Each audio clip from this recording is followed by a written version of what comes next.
My sister dismissed my work as a garage app.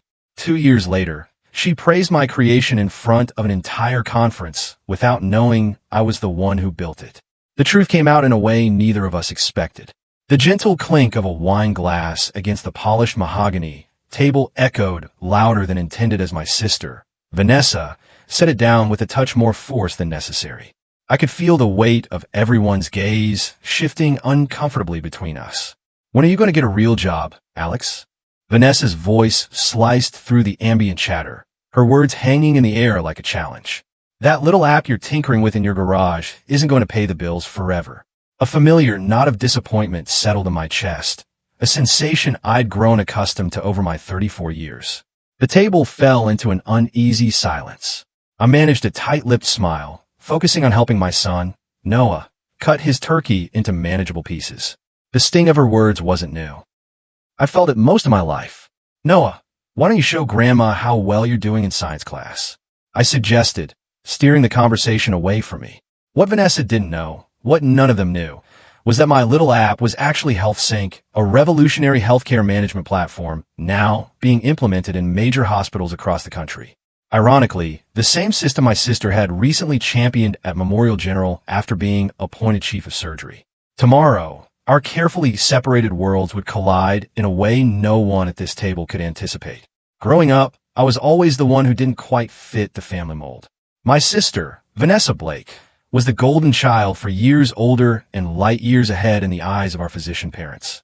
She breezed through school with perfect scores, earned prestigious scholarships, and had a natural gift for medicine that made our mom and dad glow with pride.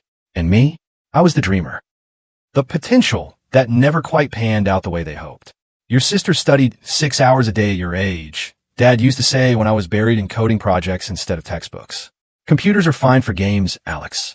But medicine actually helps people." Mom would sigh in that particular way that carried disappointment deeper than words ever could. I still remember sitting in the crowd during Vanessa's high school graduation, watching her deliver the valedictorian speech. I fidgeted in my seat, painfully aware that my GPA wouldn't earn me a spot on that stage. My mom's voice echoed in my ears even then. "Your brother just marches to his own drummer," she'd tell her friends, her smile tight, like she was trying to make an excuse for me. Like my passion for technology was a phase I'd grow out of. By adulthood, I had learned how to maintain appearances, tight smiles, small talk, staying just present enough at family gatherings. I'd made peace with being the other one. Or so I thought. The idea for HealthSync didn't come from some light bulb moment of genius. No, it was born out of sterile fluorescent lights, the cold smell of antiseptic, and 17 long hours sitting in the hallway of Memorial General Hospital, watching my college roommate, Jason, fight for his life after a routine surgery went terribly wrong. Patient 4873 is allergic to cephalosporins, I overheard one nurse say during the shift change. But 2 hours later, a new nurse walked in with an 4-bag and said, "Started your Cefosol now?" I leapt from my seat. "Wait, he's allergic to that." She frowned, checked her tablet, and shrugged. No allergy noted in his chart. It took over 3 hours to untangle the confusion. By then, Jason's condition had gone from serious to critical. I watched a team of brilliant doctors and nurses, dedicated, capable people, scrambling to make sense of incomplete, disconnected information. And I realized something. They weren't just fighting illness. They were fighting broken systems. Systems that couldn't talk to each other. That lost vital data. That put lives at risk. As Jason recovered, I became obsessed. I shadowed nurses, sat in on shift changes, asked questions most people didn't even think to ask. I spent night after night mapping out workflows, studying software inefficiencies, connecting dots no one else was looking at. What I saw was devastating and fixable. "There's got to be a better system," I told Jason one night, unrolling a chaotic mess of flowcharts across his kitchen table. "Hospitals are running on outdated platforms. Data gets lost. People make mistakes. People die." Jason, back to full health and working at Oracle again, studied the diagrams carefully. Then he looked at me and said something that changed my life. "So build it. Build the system you wish they had that night. You've been coding since you were 12. You know this stuff better than anyone I know." He pointed to a line I'd drawn between two integration protocols. "This part right here? That's brilliant." That conversation lit the match, but the fire had been building for years. From college algorithms to integration work and my corporate job, even my healthcare consulting gigs, every piece of my career had been unknowingly building toward this. 6 months later, I walked away from my well-paying tech job and dove into the unknown. HealthSync wasn't just a project. It was a mission. You did what? Sophie's voice trembled, her face pale with disbelief. I quit, I said quietly, turning my laptop screen toward her. Look, this is what I've been building. She sat beside me slowly, her eyes scanning the prototype. Her fingers hovered over the trackpad, hesitant at first, then more curious as she clicked through each feature. She wasn't just my wife. Sophie was a pediatric ICU nurse. Calm, steady, with an unshakable presence that had drawn me to her the moment we met at a hospital fundraiser 5 years earlier. You're risking everything, she whispered. Our savings. Noah's future. Everything we've built. I know. I met her eyes, my voice firmer now. But if this works, it could change everything. Not just for us. For everyone. For a long moment, she said nothing. Then she exhaled, slowly, deeply, and gave me a look I'd come to recognize. Part exasperation, part admiration. Show me again, she said. That was the moment I knew she was in. For the next 3 years, we barely slept. We coded through the night, rewrote the interface again and again, rebuilt the back end from scratch more times than I can count. I pushed us to the edge of financial ruin. Our bank account teetered on empty more than once. But we kept going. HealthSync became something more than just a hospital management system. It became a lifeline. In early trials, the platform reduced medical errors by 40%. We had something real, something powerful, something that could save lives. Investors started paying attention. Hospitals started calling. But through it all, I refused to put my name out there. I worked under a pseudonym, A.M. Walker. When Jason asked why, I told him it was for privacy. The truth? I was scared. Scared of my family brushing it off as luck. Scared of them finding out and still not being proud. But more than that, I wanted to know, really know, that the world saw the value in what I'd built without the Blake family name tied to it. Then, irony struck like a bolt of lightning. 6 months ago, Vanessa's hospital, Memorial General, signed a massive contract with HealthSync. And who led the committee that chose our software? You guessed it, my sister. I watched her deliver the announcement at a press conference online. She stood there, polished and poised, her voice brimming with conviction. This system, she said, will transform how we deliver care. Its intuitive design and integration capabilities are unlike anything we've seen before. Sophie walked up behind me, resting her hands on my shoulders. You should tell her, she said gently. She's praising your work. She should know it's yours. I leaned back in her touch, torn. She needs to see the value without knowing it came from me. That's not the only reason, she said, and I knew she was right. Part of me, part one wasn't proud of, wanted to wait for that perfect moment. The moment she'd find out the truth, and finally, maybe look at me with respect, maybe even awe. And that moment, it came far sooner than I expected. The National Healthcare Innovation Conference, held at the downtown Marriott, was buzzing with energy. Innovators, clinicians, executives, all mingling, all dressed to impress. I stood at the edge of it, adjusting a new tie I barely recognized as mine. Sophie had insisted I wear a proper suit. You look like the CEO you are, she said, gently fixing my lapel before we stepped inside. Noah was at home with my parents. They had no clue their underachiever son was about to receive one of the highest honors in the healthcare tech industry. I'm nervous, I admitted as we waited backstage. Sophie squeezed my hand. Just be yourself. The man who built something that's changing lives. I nodded, drawing a shaky breath. My eyes scanned the room, and there she was. Vanessa. Hard to miss. A vision of composure in a sleek black dress. Her hair swept into that flawless updo that screamed, I was born for the spotlight. She was surrounded by a small crowd, laughing, commanding attention like she always did. I instinctively turned Sophie in the opposite direction. Let's just get through the night, I thought. One step at a time. But fate had other plans. As I checked in with the event coordinator backstage, Vanessa rounded the corner, clutching her speech notes.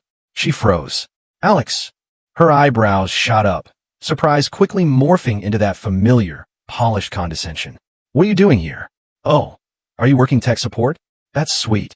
Maybe you can help if something goes wrong with my slides. I almost laughed. 2 decades of conditioning nearly made me nod and accept the role she handed me without question. But not tonight. I'm actually presenting later, I said calmly. She blinked. Presenting what? You'll see, I replied, with a smile I didn't quite recognize on my own face. Good luck with your keynote. Then I turned and walked away, leaving her speechless. My heart thundered in my chest, but something inside me felt powerful. For the first time, I wasn't the awkward brother standing in her shadow. I was standing tall in my own light. Her keynote, of course, was flawless. Vanessa spoke with eloquence, vision, and charisma.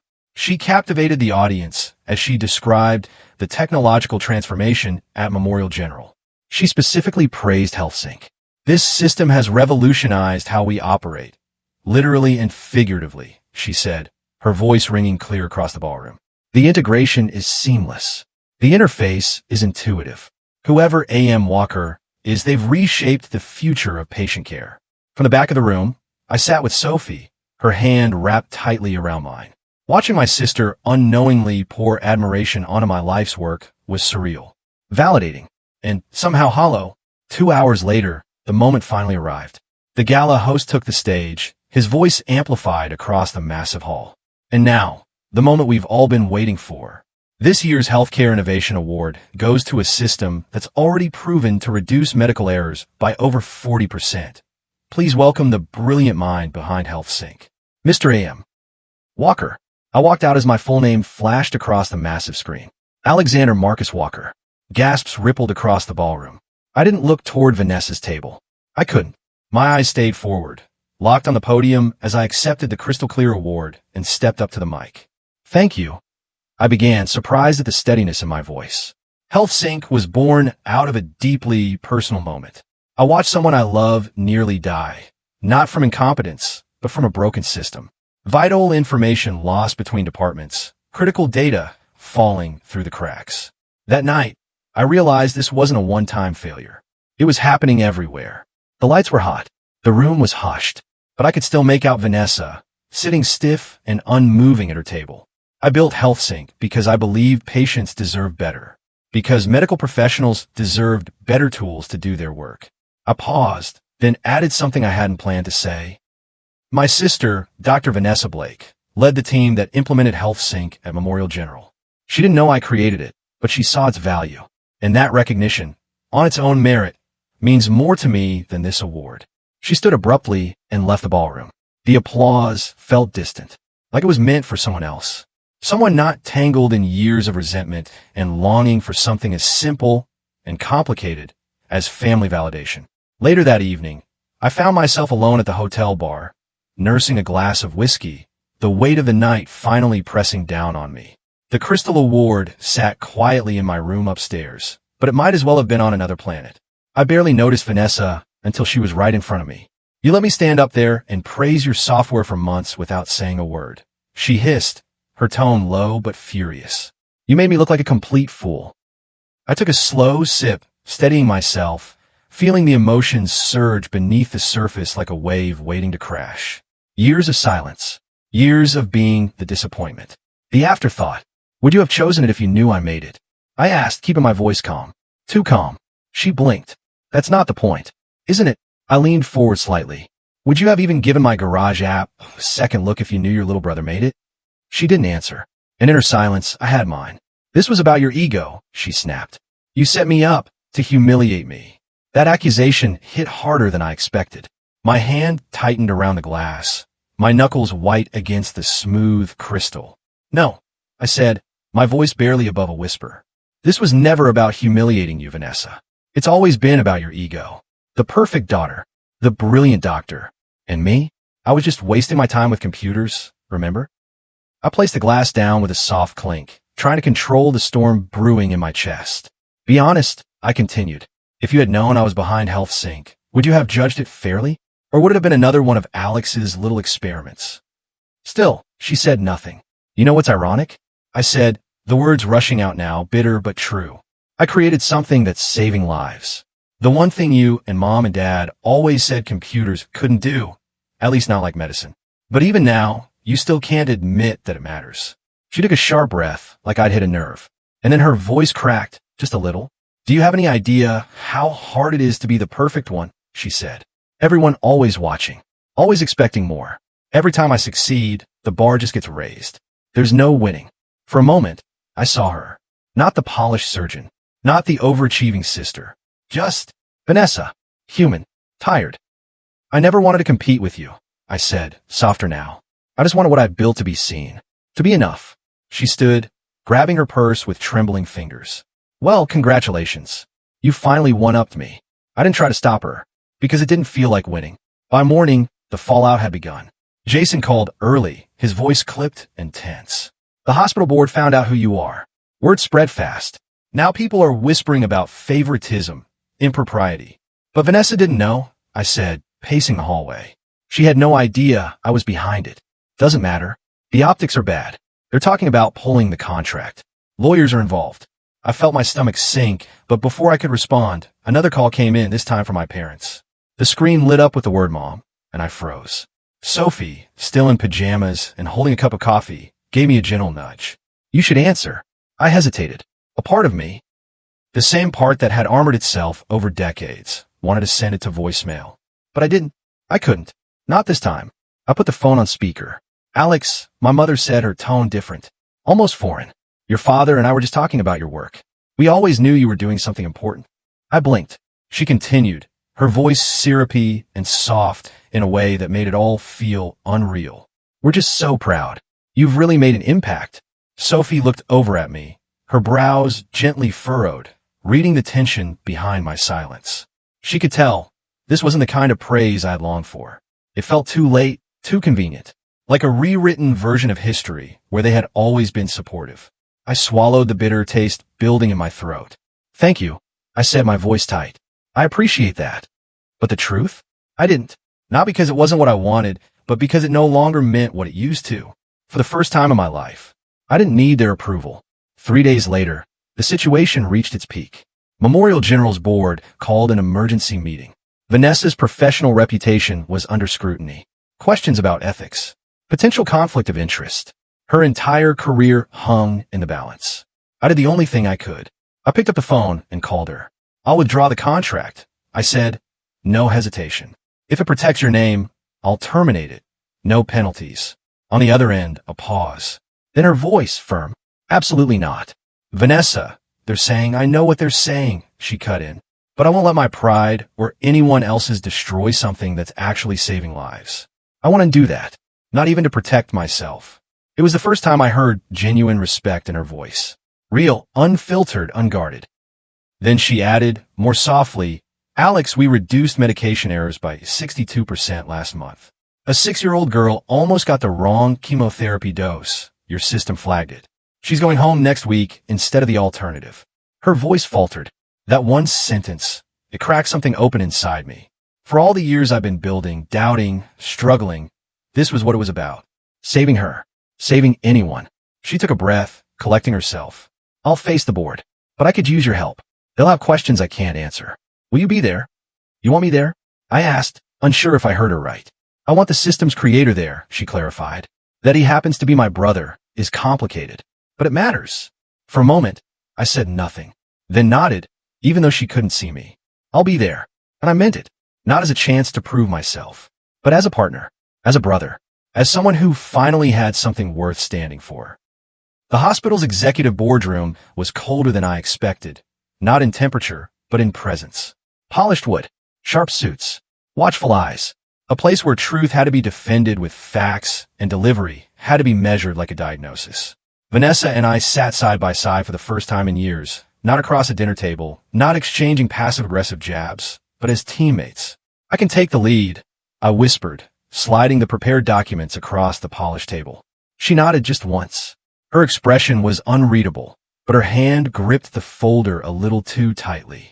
I recognized the nerves, the pressure, the feeling of a spotlight that didn't ask if you were ready before shining in your face. The board began. They questioned everything. The timing, the selection process, our relationship, every potential crack in the story. But we had nothing to hide. I didn't know my brother created HealthSync when we selected it, Vanessa said firmly, answering the first question. The committee used objective scoring metrics to evaluate 5 competing systems.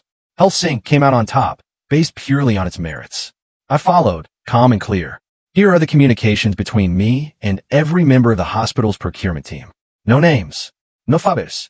Every file sent through legal, under the professional alias AM Walker. Someone from the board leaned forward. You're saying there was no communication between the two of you during the evaluation? I met their eyes. None. Vanessa didn't even know I was involved until the night of the awards ceremony. A moment of quiet settled in the room as they reviewed the evidence. Emails, timestamp proposals, legal paperwork. Then, finally, a woman at the end of the table spoke up. Well, the numbers don't lie. Medication errors have dropped. Patient outcomes are improving. That's not just impressive, it's rare. Another member added, we'll still conduct an independent audit, of course, but based on this, the contract stands. Vanessa let out a slow breath beside me. We rose together, thanked the board, and walked out of the room in silence. Down the hallway, past patients, past nurses, past reminders of why we ever started down these roads in the first place. At the end of the corridor, she finally spoke. Thank you, she said, not looking at me. You didn't have to do that. Not for me. Of course I did, I said. You're my sister. She stopped walking, turned toward me. Her eyes were tired, but there was something softer now, less guarded. I'm sorry, Alex. For a lot of things. And this time, the apology wasn't masked in pride. It wasn't squeezed out by pressure. It was real. I nodded. Me too. And we meant it. The call came just after 2 a.m. I fumbled for the phone in the dark, squinting at the screen. Vanessa. I hesitated. Sophie stirred beside me, still half asleep, and gave a sleepy nod. I answered. Her voice was slurred. Unsteady. I failed, Alex. I sat up, fully awake now. What are you talking about? Where are you? My office, she said, then gave a hollow laugh. With a very expensive bottle of scotch. Vanessa, did you know my husband left me 6 months ago? She cut in, almost conversationally. Said he was tired of being married to someone who was never really there. Even when I was home, I wasn't present. I thought I could do it all. Be it all. I was already out of bed, grabbing my keys. Stay there. I'm coming to get you. When I reached her office, the sight broke something in me. She sat hunched over her desk, still in scrubs, the top few buttons undone. Her dark hair had fallen from its usual tight knot. One hand clutched a half-empty glass. The other held a photo, her accepting a medical award, face glowing, pride in her posture. But her eyes now? Red, tired, distant. I was so busy proving myself. I never built anything real, she said as I stepped in. Not like you did. I quietly took the bottle and set it aside. Let me take you home.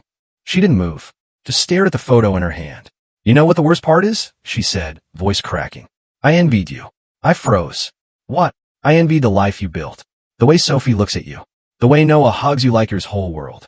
I envied your work, your passion. That it was yours. I mocked your app because I was jealous.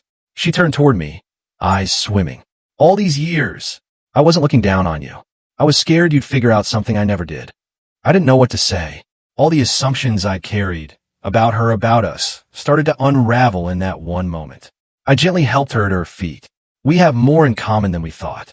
She nodded slowly, leaning against me, her voice barely audible. Yeah, we do. 3 days later, I got another call, this time from the hospital. Vanessa had collapsed during surgery. Exhaustion, severe dehydration. They said she hadn't eaten properly in days, had barely slept, had been pushing herself like the world would collapse if she paused for even a moment. I rushed to the hospital, heart pounding, memories of Jason flashing in and out of my mind as I sprinted through those same sterile hallways. The same walls where I once watched helplessly as a friend slipped through the cracks of a broken system. Now it was my sister. When I arrived, she was unconscious, pale against the starched hospital linens. Monitors beeped steadily, and 4 hung beside her bed. The attending physician met me outside her room. Her system flagged a dangerous medication interaction, he said. We wouldn't have caught it in time without the alert. I just stared at him. You mean? Health sync, he nodded. It caught the mismatch before the drug reached her bloodstream. I stepped into her room and sat beside her, watching the gentle rise and fall of her chest. I thought about how much had changed since that dinner table conversation. About the long journey from being the family disappointment to the person sitting here, watching my sister be saved by something I built in the shadows. When she finally woke, her eyes fluttered open slowly, confusion giving way to recognition. You, she whispered, her voice raspy. You're here. Your case flagged an error, I said quietly. Health Sync stopped it. She gave a weak smile. Guess your little garage app's good for something after all. The joke, soft, self-deprecating, caught me off guard. I laughed unexpectedly. I used your case to improve the diagnostic algorithm, I admitted. You're literally helping make it better. She looked away, toward the window, her voice softer now. We were both trying to be enough, weren't we? Just in different ways. I nodded, the truth sinking in like a stone gently hitting the bottom of a still lake. I kept the company's secret, I said slowly, because I was afraid. Afraid even this wouldn't measure up. Not to you. Not to Mom and Dad. Her eyes met mine. And I criticized you because I couldn't stand that you seemed happy. While I was constantly striving. Like the moment I slowed down, it would all fall apart. We sat in silence for a moment, surrounded by machines that breathed and blinked and kept track of the fragile balance of life. Then she said, "Did you know I haven't taken a vacation in 3 years?" "Why?" "I was too scared," she said simply. "That if I stepped away, I'd lose everything." That's when I knew, really knew, that the title, the awards, the confidence, none of it had protected her from the same fear I'd been carrying all my life. Different paths, same weight. In the weeks that followed her recovery, something unexpected happened. Vanessa didn't just rest. She started asking questions. About workflows. About interface logic. About how the algorithm flagged alerts in real time and how the backend prioritized risks. At first, it was just curiosity. But then, it turned into something more. She began pointing out where the HealthSync interface could better serve surgeons in high-pressure environments, where alerts needed to be more visible or delays could mean life or death. She brought insights I hadn't even considered, things no programmer could spot without living inside an operating room. And I listened. For the first time since we were kids, we weren't standing on opposite sides of some imaginary scoreboard. We weren't comparing resumes or achievements. We were just building, together. "What if we created a surgical guidance module?" she said one afternoon. Something that could offer real-time visual feedback in the OR. Not just data alerts, but a full augmented reality overlay. She paused, waiting for my reaction. I smiled. "That's brilliant. We called it Surgical Sync." It started as a napkin sketch on her kitchen counter, just like the old flowcharts I used to scribble in Jason's apartment years ago. Within months, we were in prototype testing. Her insight, my architecture, our shared obsession with making it better. And in that creative chaos, something else happened too. We healed, not with some big emotional breakthrough, but in the quiet, ordinary moments of progress. Late night brainstorming, early morning coffee-fueled coding sessions. A new language formed between us, one built on mutual respect instead of old wounds.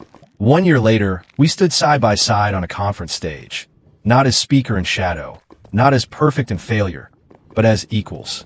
Surgical Sync had been awarded for its innovation in operating room technology. And this time, Vanessa didn't just give the keynote. She introduced both of us. Her voice rang clear across the packed auditorium. "We once thought we were building systems," she said. "What we were really building was trust." And for me, that's been the greatest innovation of all. I looked over at her. For once, she wasn't trying to prove anything. Neither was I. We were just two people, siblings, who had finally found common ground. A few weeks ago, I helped Vanessa move into her new office at HealthSync HQ. She now heads our medical innovation division, splitting her time between guiding our future development and maintaining her surgical practice 2 days a week. It's a balance she never thought she was allowed to have, but she's claiming it now, on her own terms. As we unpacked boxes, trophies, medical journals, and framed photos, she paused by my desk. She picked up one of the frames, dusted it off, and smiled. It was from nearly 20 years ago, a blurry shot from an old science fair. In the picture, she's beaming, holding the first-place trophy with perfect posture and flawless confidence. And there I am, off to the side, clutching a third-place ribbon, not looking at the camera, but at her.